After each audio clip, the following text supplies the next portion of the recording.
觉得这是一个非常明亮而且非常大气的所在哦。然后它也是一个非常适合读书的空间。那我刚刚逛了很久，我觉得这里的选书非常的特别。那书跟书之间好像彼此都有若干的关联，书跟空间也在对话，书跟读者之间也在对话。那我觉得在这个地方心情特别的平静，那真的很想找一本书，然后就坐下来，好好感受这个气氛，这里的温度跟以及书里面的所有的点点滴滴。我觉得这里是一个非常舒适自在的空间。我觉得文学本身里面有美学，那我觉得阅读这件事情本身也是需要美学的。那我觉得在这个空间里面，不管是光影的交错，然后或者是这些书籍的摆设，都让我感受到这种舒适的感觉。那而且这边藏书丰富，包含了各种文学、历史、哲学，还有美学各种各样的书籍。我觉得非常适合抽取一本书，坐在这里，跟这个人文空间还有这个书籍好好的对话。台南爱读册，很高兴又跟各位朋友相见了。我们今天呢，在这个空间邀请到的是我们台湾非常有名的《花甲男孩》的作者杨富闵。美霞老师好，大家好。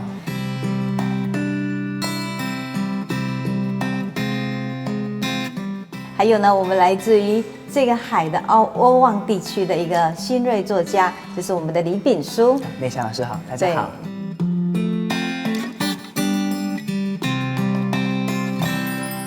在这个充满美好的空间里头呢，其实我们在前一阵子呢也谈到了有关这个很多的写作。那之前呢，我们这个炳书也跟我们谈到说，他在这个欧望地区啊、嘉里地区，那因为他的生命的养成中有图书馆，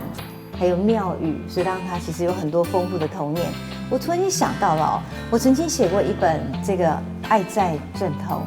这本书呢，其实我写了台南非常重要的8个镇头。这8个镇头里头2个是山的，6个是海的。也就是说，其实我相信来自海的地方，它的能量是因为信仰的关系，所以使他们充满生命中的信、爱、望。而因为这样缘故呢，不管是他的人文，或是他的生命的景深，真都很让人感动。所以我想，这也是在炳书的写作中很重要的，对不对？因为其实富闵也提到过嘛，你在你的书里头，其实有很多的三合院，还有很多的这个我们讲说祭典等等。我相信一个有神的所在、有信仰的所在的那一种地方，都是你们所熟悉的素材，对不对？是。那我想在这样的一个主题下，我相信今天这么样的空间，我还是要请富闵呢来帮我们当一个非常优质的客座主持人，来跟我们今天的炳书好好聊一聊，让我们来欣赏这一段你们聊天的风景了。谢谢美霞老师。爱在镇头这本书我非常的喜欢哦。那顶桃当然是我们台南非常重要的一种文化这样子。那其实跟顶桃有关的书写，其实我们放在一个更大的框架，我们会说它可能是一个民俗的一个叙事，或是民俗的一个写作这样子。那它其实面向非常的多。那我特别留意到的是，像炳书，其实你在这方面的创作的题材。也有占非常大的比例这样子，所以民俗不管它是你的生活或者是你的创作，其实它都是一个很重要的一个精神的一个来源这样子。那我自己在读的时候，特别的觉得，你跟他人的民俗书写不太一样的地方是，其实你更聚焦的是关于文字符号这件事情。就是说，像你刚刚有提到，关于庙宇的这样子一个启蒙的空间，你留意到的其实更可能是庙的楹联啊。符箓啊，那一些字句出现的所在这样子，所以它在你的笔下，往往它呈现出的是一种不单单只是一个民俗活动的描述，更是文字之间的角力这样子。我读过你一篇作品了，它的名字就非常的有特色，它叫做画符。我会习惯性的想象你是别讲尾狐啊这样子的艺术这样子。那这篇作品我很喜欢呢，你可不可以谈谈一下不管是画符这个作品，或者是说民俗的语言文字跟你的创作之间的那个关联？好，谢谢富闵。有关于画符这篇文章，其实它是写的是一篇除了我跟宗教民俗之间的关系之外，更重要的是我想要表达的，它是一种人之间的情谊跟一种深刻的联系。那当然，我所要写的对象是我的阿嬷。那其实写到这篇文章的时候，其实我想要可能谈到的是说，在我的小时候，然后因为可能乡下地方没有太多地方可以去，所以我经常会在家里面看电视。然后我记得当时有一部卡通叫做《库洛魔法使》，然后呢，里面的男主角就是一个小道士，那他会利用跟你一样都姓李哦，对，是，对那他会利用符令这个东西来召唤一种强大的力量，那这个就非常的吸引我注意，所以我那个时候就非常的关注符上面到底都写了什么，而且甚至就是我在我国小的志愿单上面写说，我以后要当一个道士。但是呢，其实我是一个小时候是一个非常胆小的人，然后因为我很怕鬼又很怕黑。那就是刚才我提到，就是说我小时候是我阿嬷带大的。那这个我们以前90年代的时候有一部卡通叫做《魔法阿嬷》，那男主角呢，他其实也是一个被他爸爸妈妈送到乡下的人，然后他阿嬷也是一个道士。那对。我觉得这个对我来说，就是我一直觉得我好像生活在一个跟他很相像的地方。那就是我阿嬷她是从小照顾我长大，可是因为我又非常的任性又很调皮，然后可是但是我阿嬷很疼我，所以我不敢提出什么要求，她都会努力的帮我达成。那我记得在家里面看电视，我看到那种很可怕的电影，尤其是僵尸片的时候，我就会觉得很害怕。然后就是我可能相信大家都可能看过类似的情节，就是遇到僵尸的时候你要停止呼吸。那我觉得这个很有趣，是因为在这个电影里面，其实有很厉害的道士的角色叫林正英。那其实只要他出现，他都可以制服僵尸。那他所制服的僵尸的方法就是贴符。所以我那时候就下意识的觉得说，要贴符就可以保平安，就可以制服这一些妖魔鬼怪，可以降妖伏魔。所以呢，我就对我阿嬷提出一个非常无理的要求，说我想要你给我一张符。然后呢，就是我阿嬷呢，她就真的不知道去从哪里生出了毛笔，然后黄符，还有墨水，然后她就拿着那个农民历上面，她就按照着农民历上面的那个符令，她就一样画葫芦的，然后呢，就是戴着老花眼镜帮我画下了一道符。然后当时我看到的时候，我非常开心。然后因为我就赶快把它折叠起来，就是收在自己的身上，收在自己的口袋里面。因为我一直觉得它可以就是为我降妖伏魔，可以保我的平安。然后可是我后来很快的我就知道一件事情是，原来我阿嬷是不识字的。对。然后所以我就那时候我非常的难过，也很生气，我就哭着告诉他说：“啊，你很慢疑啊，而且你不会，你都不识字，你写出来的符怎么会有用？”然后所以呢，就是我那时候居然还有一阵子不理他，然后所以我觉得我现在想起来，我好像都一直在糟蹋我阿嬷，然后我阿嬷她可能就是也可能觉得很难过，所以她就带我到庙里面去。然后呢，他就帮我求那个烟灰袋啊，就是香火袋。那香火袋里面通常都会有一张平安符这样子。然后他就带着我，跟着就是他一起跟神明拜拜。那我觉得我阿嬷很神奇的一个地方是，他在拜拜的时候，他是会把心愿说出来的。那就是我在听他那个说的这个过程当中，我就一直不断的听到我的名字，然后他一直跟神明说，要是希望啊。就是我的孙子可以平安的长大，然后就是一切学业顺利。然后呢，他在拜完之后呢，他就把这个护身符就是过香炉之后就吸到我的身上。然后是在那一瞬间，我就忽然想到说，他其实在求的都是我的事情。然后我在那一瞬间其实就感觉到非常的心疼。然后我也在那个时候才觉得说，我好像长大了。就是我好像明白了这种人情是什么。那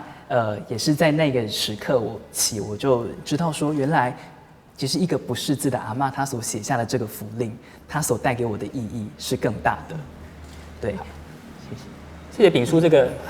蛮感人的一个分享哦。其实从一个民俗叙事出发，那秉叔从里面破解了某一种奥义，就是写作跟自我的关系。我觉得像刚刚这个画符的一个故事，写作有很多人也是说它是非常的痛苦的，那也写作有可能是非常的生活化的。但我觉得在秉叔的分享里面，其实我感觉到写作其实是一种祝福，也就是说写下来的那一些笔顺一笔一画，其实都是来自于内心世界的一个最真诚的一个分享。它像是一个单楼的感觉，被上好力，然后好力也当勇敢的向前走这样子。所以而且我特别留意到，其实民俗叙事在你的创作里面，它其实是一个比较系列性的作品。它不单只是画符，我看到还包括像是神在啦，神的孩子里面，那这些作品里面确实都在回应你刚刚所提到的那一个对于民俗的热爱也好，或者是对于书写这件事情的敏锐度也好，以及这之中文字它所扮演的角色，它可以如何发挥文学它最大的力量这样子。那可不可以请你再跟我们多谈几部你的作品？我记得在2016年的台南的文学奖里面，其实有一篇得奖的作品是我们在图书馆可以找得到的这样子。那篇作品其实叫做缝补。是，其实缝补这个意象，其实也是在回答关于写作这件事情。是，你试着再去拆解某一些线头，但是又试着去把它给构合起来了。是。那我觉得你的作品里面，我觉得最让我喜欢的其实在这个地方。你总是在看似很日常的书写里面。去回答一个蛮复杂的文学的一个命题哦，是跟我们谈谈缝补这个作品好吗？好，谢谢富敏。那其实我刚才所谈到的画符这篇作品是在谈我阿嬷。那缝补这一篇，其实我想要讲的可能是我跟我阿公之间的情谊。那这篇故事其实还有一个很深的渊源，就是人跟人之间的情感，那还有人跟土地之间可以产生什么样的一种深刻的系联的关系。那其实因为我阿公是务农的，所以我小时候也会经常在田里面跟他一起耕作。那种三米，什么都种，玉米、稻米什么都种。那我觉得很有趣的是，他们开始在播种的时候，然后我就会在旁边捣乱。就比如说他们刚播完种子下去，然后我就会不知道从什么地方挖一颗东西，然后我就会种在上面，然后我就对着我阿公说：“你看，已经长出来了。就是你刚上去种下去，它就长出来了。”然后我阿公对于这件事情，他也是觉得这个就是小孩子在玩的行为，也觉得很可爱，也并没有当场拆穿我说什么。那我会提到这个，是因为我跟土地之间，想要跟土地之间做的一种对话。那这篇文章它的一个起引呢，是在于2个故事。就是在于有一天，我爸爸在家里面的田地要除草的时候，他可能不小心在用那个锄子的时候撞到了那个土地里面的那个水管，所以它就破掉了。所以你就看到那个土地那个洞，它就开始流出那个水来。然后这其实是一个蛮棘手的状况。然后其实，在同一个时间，我阿公他就是身体可能会变得不大舒服，就是他会咳血，然后所以我们就带那个阿公到医院里面去做检查。那在医院里面做检查，我觉得有一个很相像的意象是，医生透过 X 光片去看到，就是在我阿公的这个血管呢，有一个地方它已经变得比较脆弱了，所以那个血集中到那个地方之后，它已经形成一个薄膜了，所以它有可能快要那个冲破它之后，其实可能就会有，就是对，可能就会喷血，就会造成那个可能要紧急动医，那个做手术这样的一个结果。那我会想把这2件事情放在一起讲，是因为就是那个时候我就是陪着我阿公，然后到医院做完检查之后呢，然后就那个医生当下判断就是要赶快做手术。那我记得那一天的那个动手术的那个状况是，那天是88节。然后又是台风夜，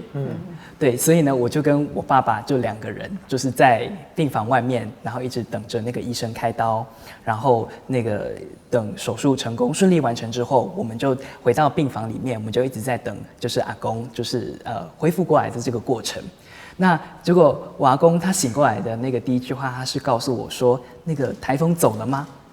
他说。然后我就跟他说，台风已经走了。其实我觉得这好像是一种隐喻，就是我们在暗示，可能那一些苦难、那一些病痛，已经渐渐的离我们而去了。那我觉得这更让人家，我觉得可能更印象深刻的是，然后我后来跟然后我阿公还有爸爸，然后在这个出院的这个过程当中，就是后来我们就一起搭上车，然后我们就一起回到我们的家里面，然后其实我们3个人是很少一起坐在车子里面的。然后一起坐在那个车子里面的时候，其实我一直觉得我们沿着这个路在这个行走，好像是就是在土地的这个脉络跟脉搏里面不断的在缝补什么，然后最终他把我们送回家了，就是我们抵达那个家。那我自己觉得也很巧的是，就是等那个我爸爸他弄坏那个水管，他那个水终于流完之后呢，我爸爸他就用那个胶布去把那个裂缝给缠起来，然后用土把它埋上。然后这个时候我阿公就过来一起看。这个时候我就做了一件小时候曾经做过的事，我就拿了一株植物，然后种到上面去。然后我就跟他说，哎，你看。它长出来了，对，然后所以其实我想要去描述的就是这种人跟人，然后人跟土地之间的一种情感的关系，就是不管它可能怎么样经过碎裂、经过剥离、经过破裂，那它还是可以有透过缝补有这样的一线生机。谢谢。哇，这个冯博的文章，我记得它是一篇散文，是它字数大概是3000左右，是。但你讲出来好像有3万字的感觉这样子，但是这样非常感人哦。它确实是一个非常迷人的一个意象哦。那冯博它可能不单单只是某个破碎的一个裂痕哦，它写的是情感的，甚至还是要回到你刚刚所提到的那一个关于文字之间的那一个如何透过书写把碎碎的一切都给接回来这样子。这篇作品是2016年大台南文学奖的得奖作品。那图书馆都会有文学奖得奖作品集，我们也可以去找出来，好好的欣赏一番这样子。那其实秉书已经累积了不少创作了，那也即将出版他的第1本书这样子啊。未来你也就是台南的作家，那我台南的9年级生的作家这样子。那在台南的书写这一条很丰富的脉络里面，其实有非常多前辈的作者，包括美霞老师，那以及学长傅明这样子。我们老中青很清楚了。对，那其实你也是一个很爱读书的人。其实我刚刚听得非常感动是，其实阅读之余来说，不单只是局限在书店这个空间，庙宇也是你的书店，然后或者是盐田就是你的书店，然后等等的。那在这么多台南书写的一个前行的作者作品里面，可不可以跟我们分享一下，你有没有特别喜爱的那个台南的创作？如果没有讲到我们2个没关系，这样子。谢谢傅敏。那在写作我自己可能要即将出版这个散文集里面，我觉得相当重要的一部分是那个历史脉络跟时空背景，我想它是必须要去补足的一个背景的一个知识。那当然，美霞老师的这个东西的那个作品，就是当然我们一定拜读。然后就是还要必须提到一件事情，就是说当时在就读中文系的时候，我就。因为除了课程里面的这些吸收之外，我觉得应该还要多接触一些课外的东西。那当时有一个人的讲座，我就去了非常多次，就是杨富明学长。对，然后我觉得是我的读者。是，那我觉得《花甲男孩》真的是影响我非常重要的一部。但你现在桌上有2本，我觉得更伟大的著作，对，要跟我们的观众朋友一起分享一下。是，好，那我这次所要跟大家分享的是有2本书，那其中一本是吴兴荣日记，那其中一本是叶石涛回忆录。那么我之所以会选择这2本作品，有几个原因。一来是其实这2位作家都是台南的写作者，但是他们是在不同的写作脉络里面。是。然后2来是这其中一本是日记，一本是回忆录。那可能日记它其实比较是属于当下的某一种记录，那回忆录的话，它可能是后来对于记忆的一种梳理。所以。但是不管怎么样，我觉得从这2种不同的文体当中，都一样可以看到作家他们的生活，或是说对于历史的一种体会，然后或是说呈现了他们的一种精神史的表征。那所以就是我想要透过这2部作品来讲一下我的台南文学的阅读。那第一本是这个吴兴荣日记。那其实吴兴荣他跟我一样，他是在将军成长，然后后来才到了家里。那他。是一位医生，但他同时也是盐分地带作家非常重要的一个创作者之一。那而且呢，他跟我一样，因为他也对于那种民俗啊，然后对于庙宇啊这种史料的文献都非常的重视。那他有曾经就是有那个就是编纂过像是那个台南县志稿啊，然后就是南营文献，然后甚至他也写过，他也编纂过这个家里金堂殿，然后跟南昆生代天府的这个严格志等等。那这个就是吴兴荣日记，它其实是有11册的。那它其实是从战前到战后的一个记录。那我觉得这个里面让我印象很深刻的是，在1945年的时候，其实那个时候是在战争阶段，是在战争的时候。那我记得吴兴荣他就写到说，因为是在战争的氛围里面，所以他在他家旁边就建了这个防空壕，就是因为随时会有空袭，所以他们要保护自己的安全。但他有提到一件事，就是他把那个观音菩萨，然后像五府千岁，然后还有像是保生大帝，对神像都给放到这个防空壕里面。对，那其实这个表现，其实一来是他想要保护这些神像，然后可能只是反过来想，他也是想要请这些神像可以来庇护，就是我们这些就是当时在战乱当中的人这样子。那其实，在同一个时间，他也会在防空壕里面去阅读文学作品，那他可能会读一些像是文学作品或是纪传类的一些作品等等之类的。那我觉得这真的是一种苦中作乐，因为在那种那么危急的时刻里面，那是他们的精神的粮食。那我最感动的其实是他写到他在日记里面写到了一段，就是他写下了那个牌句之后，他说这是我随意写下的牌句，但是它很可能是我最后的作品了。对，所以其实在那种战争那么恐怖、那么危急、那么人们没有办法掌握自己生命的这样的一个状况当中，那么一种危机时刻里面，其实这些写作者都还是把自己最后的那种很浓郁、很强烈的情感都给诉诸到文字或是文学上面。那其实我觉得这些东西都是属于台湾的历史，然后台湾人的记忆，所以我觉得我们都应该把这些东西永远记得。那再来的话，另外一本书是这个叶石涛回忆录。那我相信这个叶石涛先生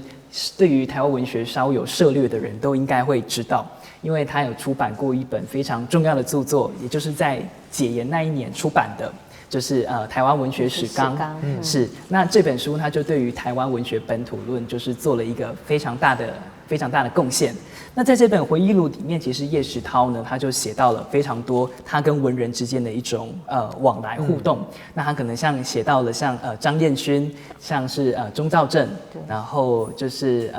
那个吴永福等等之类的。那我印象最深刻的是，他其实写到了那个龙瑛宗。对，其实他就讲到说，他们两个其实在战前就认识了，可是在战后还是持续有交流。那就是其实龙瑛宗他本身其实并不算是台南的作家，但是他在1946年的时候，曾经有几个月的时间，他是来台南编中华日报，主编中华日报的这个日文栏。那他们在当时就是有一些往来跟互动。那就是。可是后来那个钟肇政，不是那个龙瑛宗，他回到台北之后，叶石涛就说，其实他们就比较少见面，只见过几次而已。那最后一次就是在80年代的时候，是在南鯤鯓庙那边举办盐分地带文艺营的时候，那是他们最后一次见面。那我觉得这种文人之间的这种情谊是很让人感动的。那在这里面，我觉得我最感动的一篇文章是叶石涛先生他在里面有一篇文章叫做《无用的人》。对，很有名的那一篇。对，然后因为他这边其实是在自叙自己在日治时代求学的一个经历。他说自己在那时候读中学的时候，因为他不喜欢读教科书，所以他的成绩不太好，然后甚至被老师说你是一个无用的人这样子。但是叶石涛他没有因此灰心丧志，或是说对于这个非常在意，因为他自己很用功，他读了非常多文学作品，可能包括世界文学，就是各种各样不同的一个文学养分。那我相信他讲这个无用的人，他有某一方面可能来说可能是自嘲，因为我们也都知道叶石涛先生他后来写小说啦、写评论啦，可以说是著作等身，而且他影响了我们这些后知来者，他让我们从台湾文学里面可能去看到了一些关于台湾的历史记忆。那我觉得这对我们而言其实是非常重要的。那所以我觉得叶石涛先生给我最大的启示是，其实读文学它并不是无用，而且它是非常对我们而言是有很深刻的意义存在的。对，谢谢。谢谢炳叔带来不管是吴兴荣日记，这个我也是超喜欢的，就是里面真的很多那种生活的细节，那比如谈得非常深刻，以及我们叶石涛先生的那个回忆录。那日记跟回忆录都是涉及到自我的书写。炳叔的作品里面的即将出版的散文集也是一个对于自我的梳理，而且是来自于一个9年级生他怎么样看待台南，看待这块土地他呈现出来的风景，我相信是非常的不一样的，非常的期待这样子。我刚才在听两位在谈到你们整个创作的历程，后来写成一个文章，甚至你们生命的成长经验，其实我很深的感动。我记得林百货呢，在有一年文学更上我在哪时候，我们就是以吴兴荣日记作为底本，知道他们家有一次为了庆祝全家族的大日子，跑去吃昂崩。那时候替他做那个蛋糕，我们在切的时候，我就发现这个土地上最好的就是我们相信它是有爱的一个存在。那我对台南第一个印象也是上白教业主，我看到所有村民都出来排柜子在那里，然后5公正的走过去。我相信有神的所在，有信仰，有爱，就是一个最好的养分。也很感谢你们这样的分享，那我感觉到，台湾真的很有希望，这么年轻的世代懂得这种信仰与爱了。好，我们今天很谢谢富闵为我们做的这么精彩的主持以及分享。谢谢美莎老师。那我们也谢谢秉书呢，来自于海你的书写以及呢你的生命的经验，我相信也是大家可以跟着你一起来做这样的一个学习，来这样效法的。好，谢谢。那今天呢，我们的这个精彩的年轻世代的文学的分享就到这边。你有没有觉得你也充满了深深的爱与信仰的感动呢？风风花树头飞，阮的心情对你走相找。风风花烟拍拍，离离点点一地走拖。春花红红插头丛，碰棍青青遐大丛。风来片片人乌蝶，浮城上水看一丛。